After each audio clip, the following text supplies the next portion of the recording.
led the SEC in scoring this season. There was some controversy about you not. Yeah. You had a 40-point game versus Florida. Uh-huh.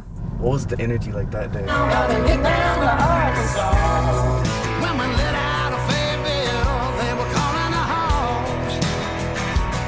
Hey y'all, welcome back to the Ride Around Show. Today we have Izzy Higginbottom.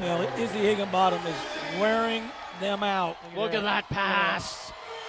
Put her on the top 10. What's up, guys? Today we're going to be talking with her about her record-breaking season, past and some future. Let's hop in. Yeah. Let's go. Well, you just had a record-breaking season, so I got to start there. Okay. You set the Razorbacks single-season scoring record with 780 total points. You led the SEC in scoring this season, and you were an NCAA national points leader as well. There's more records. I'm not going to list them all, but you're pretty much now the first or second in every category for the Razorbacks. Yeah. How does that feel? And was that like your goal when you set out? Or? Honestly, that wasn't an expectation of mine. I feel like when you do things the right way and you treat people the right way and you focus on the right things, the records and accolades just fall into place. If anybody would have told me that you'd break Angel Reese's record for free throws in a season, I'd have called you a liar. Honestly, it was just always a dream of mine to be a Razorback. So I was from Arkansas. Yeah, I'm from Arkansas. You know, I feel like it's kind of every kid's dream when you're from Arkansas to be a Razorback. So that was really you just. Got your shot and took it. I got my shot and I took it. So literally and figuratively. Gotta get down to Arkansas. Yeah. I'm from here too. Okay, yeah. There was some controversy about you not making a team. Right. I didn't make SEC. Oh, the controversy was over the all SEC. I didn't get anything for the SEC. So then it was like people were like, okay, and so the SEC can't recognize her, but she can get All-American honorable mention, you know? So I wonder if there was politics involved in that because you were the SEC's leading scorer. I know. So how are you? Ain't it fun?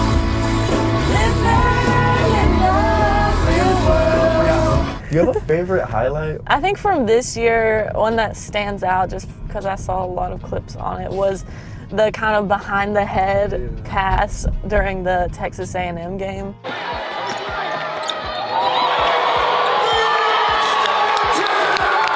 I had 30 points that game, but that pass was what I will remember the most from it. I was just feeling it. You had a 40-point game versus Florida. Uh-huh.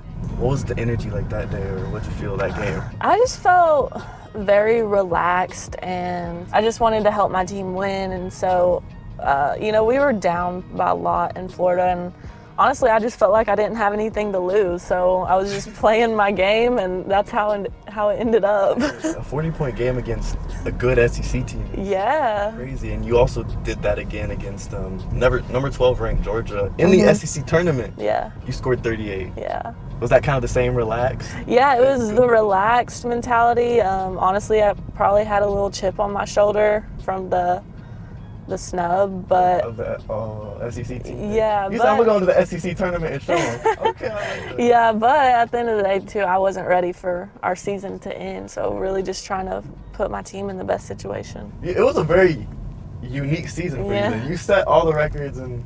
Yeah, it was. It was like, despite the losses, like no one hates to lose more than me, but all around, like, it was probably my most fun year of college.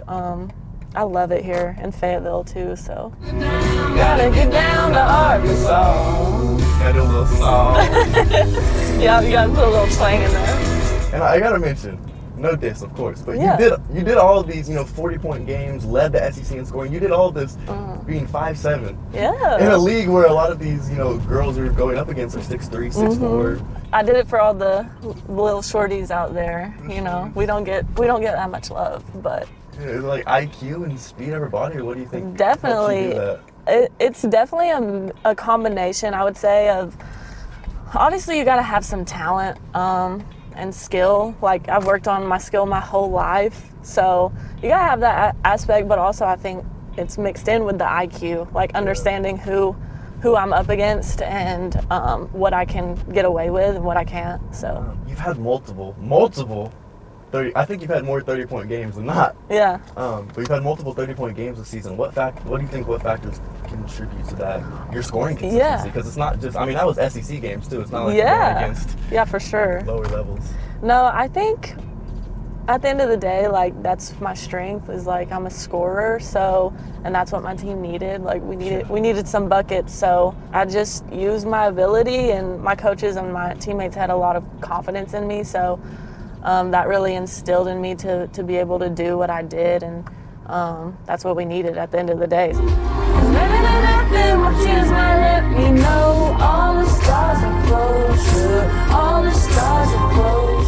So you played in the All-Star game. Mm-hmm. What was that experience like? That was cool, go down to Tampa, hang out, meet people, network. A lot of my teammates and a lot of players that were there at the All-Star game got drafted, so that was cool. What was last year's team like overall? And then, do you think there was one area or one thing that made it go kind of south?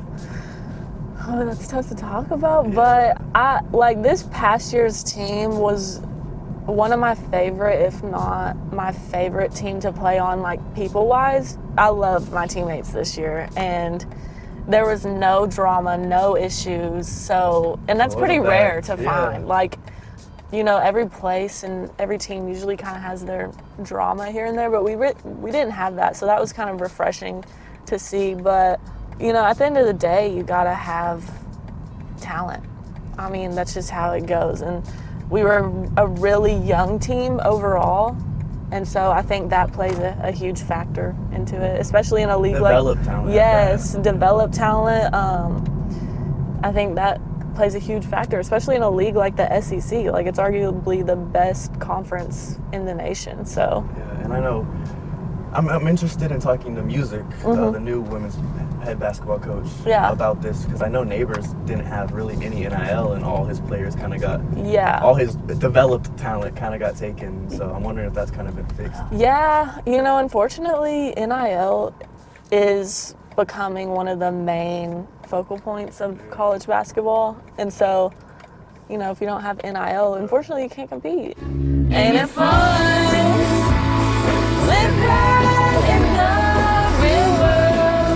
Have you met with Coach Musick? Have you talked with her since she's been around? Yeah, I just met her last week, and I love her energy. I kind of was in there in the practice facility while they were doing a workout, and her energy and passion is really evident, so I'm excited for what she's going to do for the program. I think that wraps it up. Thank you for coming on, and we'll close it with a song. All right. Do you think about the days when we sat down smoking wine and drinking haze? Is it the other way? Is it the other way? Spring now, come on, chill with me. I got your favorite show, we got it on my TV. Should I put it in slow mode? Yeah, okay. I want to feel it.